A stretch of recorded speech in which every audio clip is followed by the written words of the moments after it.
என்னோட native place வந்து Tirunelveli. So Tirunelveli Nellaiappar கோவில் பக்கத்தில் தான் நான் பிறந்தது.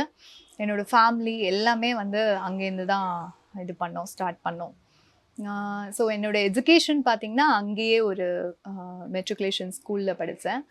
அண்ட் காலேஜ் வந்து ராணி அண்ணா காலேஜ் அப்படின்னா அங்கே தான் அப்பாவும் ரெக்கார்ட் அசிஸ்டண்ட்டாக ஒர்க் பண்ணிட்டு இருந்தாங்க. ஸோ அதனால் எனக்கு ரொம்ப ஈஸியாக இருந்தது. அங்கேயே வந்து ஒர்க் பண்ணாங்க. ஸோ நானும் அங்கேயே வந்து ஸ்டடீஸ் எல்லாமே ஃபினிஷ் பண்ணேன். ஆஃப்டர் மேரேஜ்க்கு அப்புறமா தான் சென்னைனா என்னன்னே தெரியும். ஃபர்ஸ்ட் டைம் சென்னைக்கு தான் நான் ட்ரெயின்லேயே ட்ராவல் பண்ணேன். ஓகே. ஸோ அது வரைக்கும் என் லைஃப்பில் நான் ட்ரெயின் ட்ராவல் கூட எடுத்ததில்லை. ஃபர்ஸ்ட் டைம் வந்து ட்ரெயின் பார்த்துருக்கேன், அப்பா நிறைய தடவை காமிச்சிருக்காங்க. பட் ட்ரெயின் ட்ராவல் பண்ணி ஃபர்ஸ்ட் டைம் வந்தது வந்து சென்னைக்கு. ஹஸ்பண்ட் கூட தான் ஃபர்ஸ்ட். ஹஸ்பண்ட் கூட, ஹஸ்பண்டோட ஃபேமிலி எல்லாருமே வந்திருந்தாங்க. அப்போ இப்போ இந்த மேரேஜ்க்கு அப்புறம் தான் ஒரு பிஸ்னஸ் பண்ணணும்னு ஒரு ஐடியா தாட் வந்துச்சா?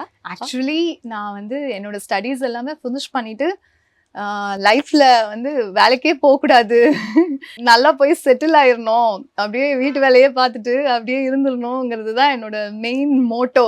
நிஜமாவே எனக்கு வேலைக்கு போக பிடிக்காது.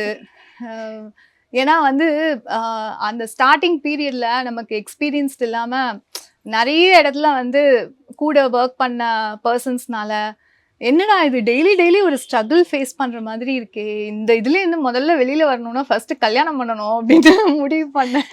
நான் ஃபர்ஸ்ட் பார்த்ததும் சார் தான்.